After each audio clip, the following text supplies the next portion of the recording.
నమస్తే, నేను మధు. బొత్స సత్యనారాయణ జగన్మోహన్ రెడ్డికి టార్గెట్ కాబోతున్నారా?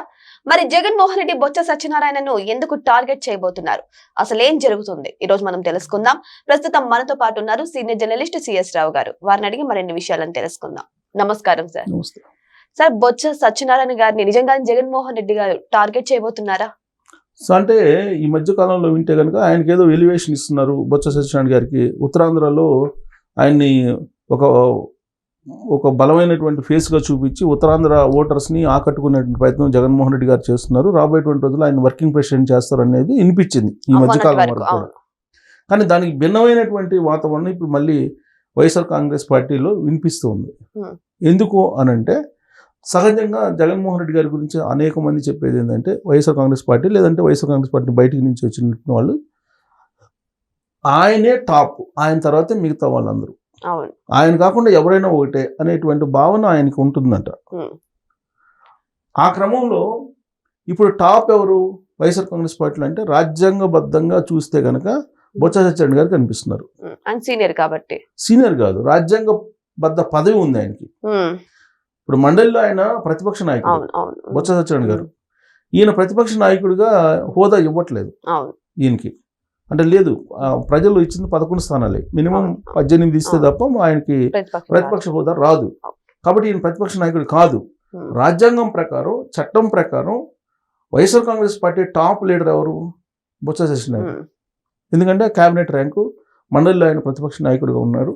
కాబట్టి టాప్ ర్యాంకులో నెంబర్ 1 ఎవరంటే పొజిషన్ రాజ్యాంగం ప్రకారం, చట్టం ప్రకారం వైఎస్ఆర్ కాంగ్రెస్ పార్టీలో బొత్స సత్యనారాయణ గారు. కరెక్ట్గా ఈ పాయింట్ దగ్గరే జగన్మోహన్ రెడ్డి గారు జీర్ణించుకోలేకపోతున్నారు.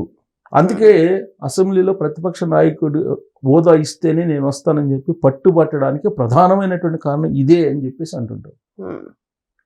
మామూలుగా అయితే ప్రతిపక్ష నాయకుడిగా ఇస్తేనే నేను వస్తానని చెప్పేసి అన్నాడు జగన్మోహన్ రెడ్డి గారు. ఒక్కళ్ళైనా సరే, సింగిల్ ఎమ్మెల్యే ఉన్నాయని సరే ఆయన వచ్చి మాట్లాడిండే వాళ్ళు.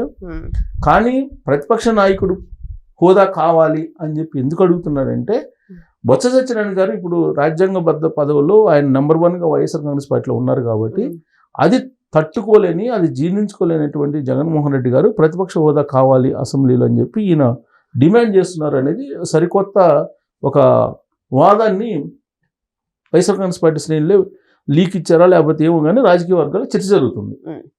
ఇంతకాలం ఏమనుకున్నారు, ప్రతిపక్ష నాయకుడిని హోదా ఎందుకు అడుగుతున్నాడు, ఎందుకు డిమాండ్ చేస్తున్నారు, ఉన్నటువంటి 11 మంది ఎమ్మెల్యేలతో ఆయన అసెంబ్లీకి రావచ్చు కదా, అసెంబ్లీకి వచ్చి అసెంబ్లీలో ఆయన ఏదైతే అనుకుంటున్నారో అది చెప్పచ్చు కదా అని చెప్పేసి అనుకున్నారు. కానీ అసలు కారణం ఏంటి అనేది ఇప్పుడు బయటకు వస్తుంది. ఆయన చెప్పేది ఏంటి, జగన్మోహన్ రెడ్డి గారు ప్రతిపక్ష నాయకుడి హోదా ఉంటే కనుక నాకు మాట్లాడడానికి అవకాశం వస్తుంది అని చెప్పి ఆయన చెప్తున్నాడు. దాంట్లో హేతుబద్ధత లేదు. ఎందుకు హేతుబద్ధత లేదంటే ఏ పార్టీకైనా ఆ పార్టీకి ఉన్నటువంటి సభ్యుల సంఖ్యను బట్టి టైం కేటాయిస్తారు స్పీకరు.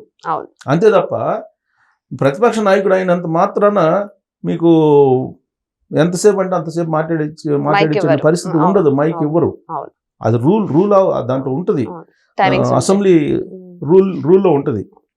సో కాబట్టి జగన్మోహన్ రెడ్డి గారు మొదటి నుంచి నాకు ప్రతిపక్ష నాయకుడు ఇస్తేనే నేను వస్తా, అప్పుడే నాకు మాట్లాడటానికి అవకాశం ఉంటుంది, ఇవన్నీ చెప్పారు.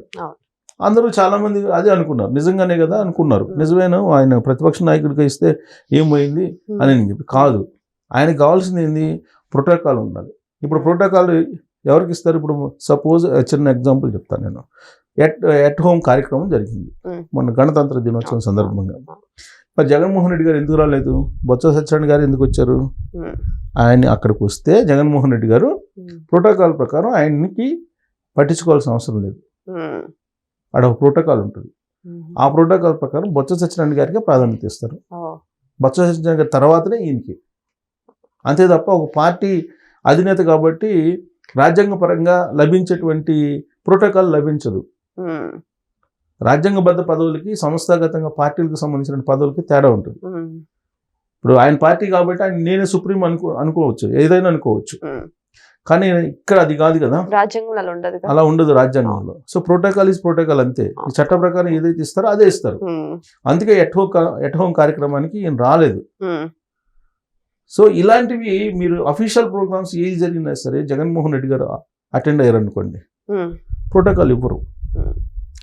అందుకే అక్కడ బొత్స సత్యనారాయణ గారికి ఆ పదవి ఉంది కాబట్టి నాకు ఇక్కడ కనుక అసెంబ్లీలో ప్రతిపక్ష నేత హోదా కల్పిస్తే ప్రోటోకాల్ ప్రకారం ఆయనకి అంత నాకు అంత ఉంటుంది, పార్టీలోనేమో నేను సుప్రీం కాబట్టి నెంబర్ 1 పొజిషన్లో ఉంటా.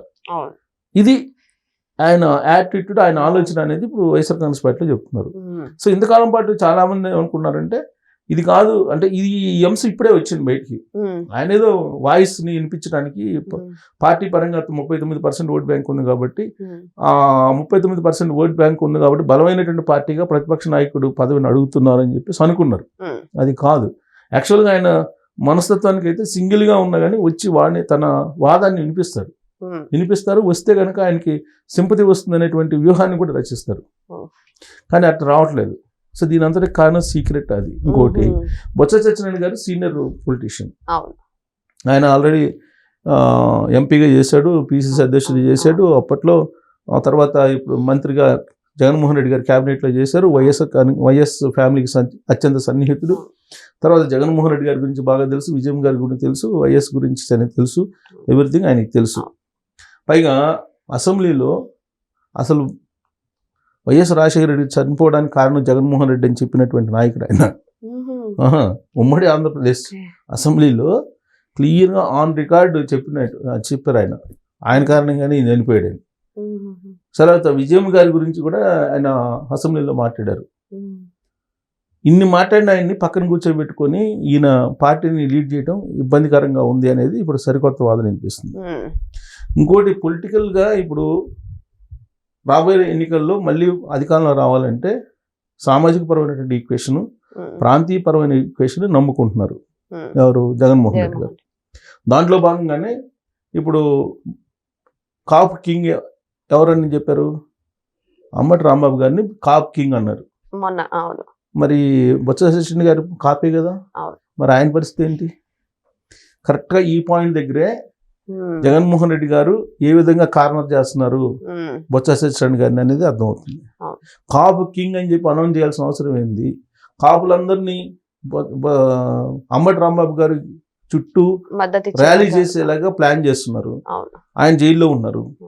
కుటుంబ సభ్యులను పరామర్శించడానికి ఎక్కడెక్కడి నుంచి, ఉత్తరాంధ్ర నుంచి, రాయలసీమ నుంచి కార్లు బస్సులు వేసుకొని వచ్చి పరామర్శించాల్సినంత అవసరం వచ్చింది. అంటే కాపు సామాజిక వర్గాన్ని అంబటి రాంబాబు వైపుకి మళ్లించడానికే మొన్న డ్రామా ఆడారేమో సార్. మేబీ అదే డ్రామా కాదు, అది ఈక్వేషన్, పొలిటికల్ ఈక్వేషన్. మామూలుగా అయితే బొత్స సత్యనారాయణ గారు ఉన్నారు కదా సీనియర్, మరి ఆయన కాపే కదా, మరి ఆయనకి ఎందుకు ఇవ్వట్లేదు ప్రాధాన్యత? ఈయనకి ఎందుకు ఇస్తున్నారు? సరే, ప్రాధాన్యత ఇస్తున్నారో లేదనేది ఆయన చేసినట్టు ఒకే వ్యాఖ్యను బట్టి ఆధారపడి ఉంది. కాపు కింగ్ ఎవరన్నారు? అంబటి రాంబాబుని అన్నారు. అంబటి రాంబాబుని మీ కాపు కింగ్ అని ఎందుకంటాడు జగన్మోహన్ రెడ్డి గారు? అంటే బొత్స సత్యనారాయణ గారి కన్నా నాకు ఈయన ఇంపార్టెంట్, ఈయనతోటే కాపులు ఉంటారు అనేటువంటి భావన కలిగిస్తున్నారు. అంటే ఆయనకి కార్నర్లోకి తీసుకెళ్తున్నట్టే కదా మరి. కాబట్టి బొత్స సత్యనారాయణ గారికి చెక్ పెట్టడానికి వైఎస్ఆర్ కాంగ్రెస్ పార్టీ అధిష్టానం లేదంటే జగన్మోహన్ రెడ్డి గారు సిద్ధం అవుతున్నారు అనడానికి ఈ సంకేతాలు సరిపోతాయి. సో ఏదేమైనా సరే, జరుగుతున్న పరిణామాలు చూస్తుంటే నిజంగానే జగన్మోహన్ రెడ్డి బొత్స సత్యనారాయణ గారిని టార్గెట్ చేశారు అనడానికి చాలా కారణాలు వినిపిస్తున్నాయి. మరి దీని గురించి ఇంకా రానున్న రోజులు ఇంకా క్లారిటీ రావాల్సింది. మరి వెయిట్ చేసి చూద్దాం ఏం జరగబోతుందని. Thank you so much. Thank you sir.